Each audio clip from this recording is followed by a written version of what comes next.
So I turned 26 in just under 3 days. God, that number's crazy to me.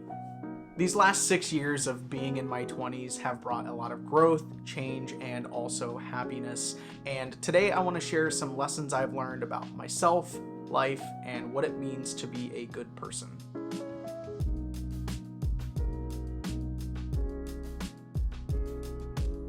So I spent most of my adult life thus far being quite out of shape. I never really had good eating habits. I didn't exercise. I was a little bit of a couch potato, and I just really didn't take care of myself, both here and here. And I've learned a lot over the last couple years about healthy eating and how important a balanced diet and getting exercise is for your mental well-being and also your physical well-being and your longevity. Not only did I struggle with the physical aspects of being overweight and unhealthy, I also dealt with a lot of the mental aspects like low self-esteem. I never had a good positive image of myself, and I was just exhausted all the time. I was sleeping like excessively long hours and not good sleep, mind you, and losing the weight and maintaining a healthy lifestyle has done such a 180 in so many aspects of my life. And if you're not already taking your, either whether it's your weight or your mental health or just your overall health in general, please take it seriously. It is super important, and it just might change your life for the better.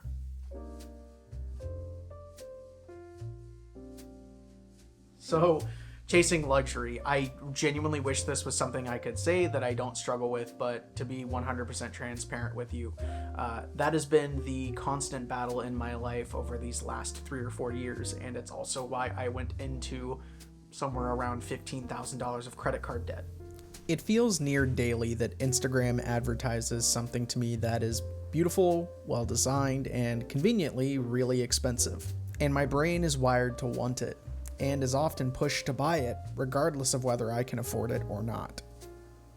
It's really important to reflect on what your values are and consider whether or not what you're spending on actually is enriching or reflecting those values.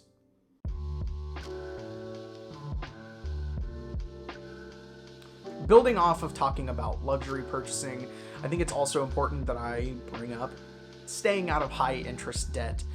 High interest debt, for me to put it bluntly, high interest debt fucking sucks. And it is a ball and chain that will just be chained to your ankle, dragging along with you wherever you go until it's gone. And most of my debt was brought on by unnecessary luxury purchases. Things like a new couch, the standing desk that's right behind me, or a new Dyson vacuum cleaner.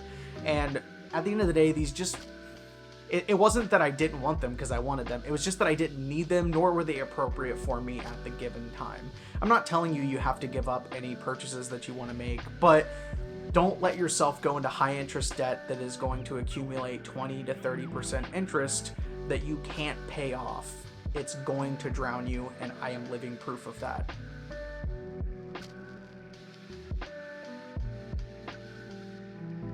So I learned early into my 20s that one of the worst traits you can have is an inflated ego. While I thought I was projecting confidence, in reality I was kind of just being a gigantic douchebag, and I was hurting a lot of people along the way.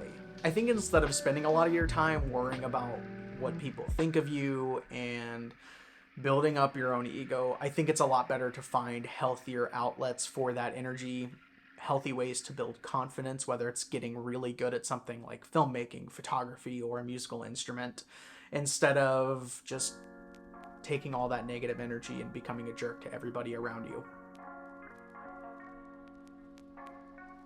As a kid, I loved reading. I remember in 3rd grade walking through the Scholastic Book Fair and buying a copy of The Titan's Curse by Rick Riordan. It was the first book that ever ignited my love for reading, despite the fact that it was the 3rd book in a series I had never read. Somewhere between middle school and early high school, I let my love of reading fall to the side. And reading is not something that I picked up again until just under 2 or 3 years ago when I purchased a Kindle. I jumped back into reading as a way to spend less time on my phone and in search of ways to better myself. It wasn't long after that when I dove into fiction and fell in love with storytelling and escapism all over again. If you're looking for a couple good book recommendations, I highly recommend Glass House by Brian Alexander, The Promised Land by Barack Obama, and for anybody interested in fiction, the book that reignited my love for fantasy and storytelling, Mistborn by Brandon Sanderson. The whole damn trilogy. So if there's one thing in this video that I think you should spend the most time working on, it's this one. While I can attribute a lot of my bad experiences in life to my own ego, a lot of it also comes down to not being a kind person to myself and to those around me. I always encourage people to, as corny as it is, put yourself in someone else's shoes, consider their life experiences, what they may actually be going through, and even things that could be going on behind the scenes. By doing that, we can be a lot more empathetic to people and their struggles. I do think there is some merit to the phrase, what goes around comes around.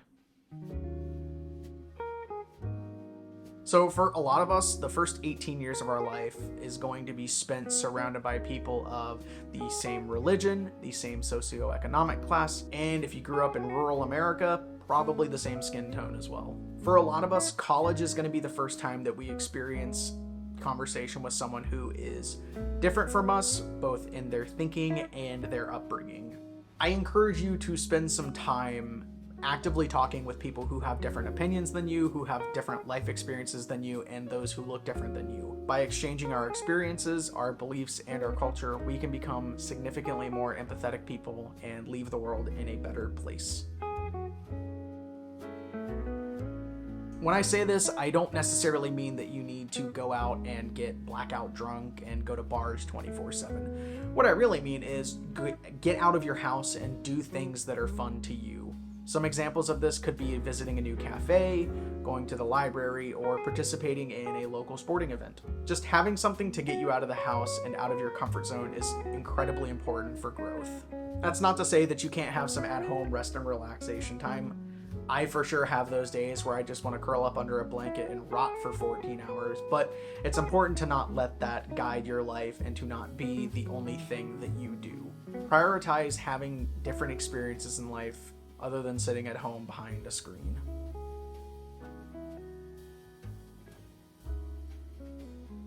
So I've never really talked about this on this channel, and it's probably something that I will make a video about in the future, but earlier this year, well, really the start of this year, I lost my mother unexpectedly. Over the last 8 or so months of me processing my grief around my mom's passing, I really learned that I was not spending enough time with my friends and family and just engaging in conversation and cherishing that time with them. I really feel like my mom's life kind of slipped through my fingers, and the only thing I can think about is how much more time I wish I would have spent with her over those last 6 weeks of her life. If obviously hindsight is 2020. Knowing what I know now, I absolutely would have spent every single day with her if I could have. But life is so unbelievably short and so unbelievably fair that I implore you, take some time and spend that with people that are important to you before it's too late.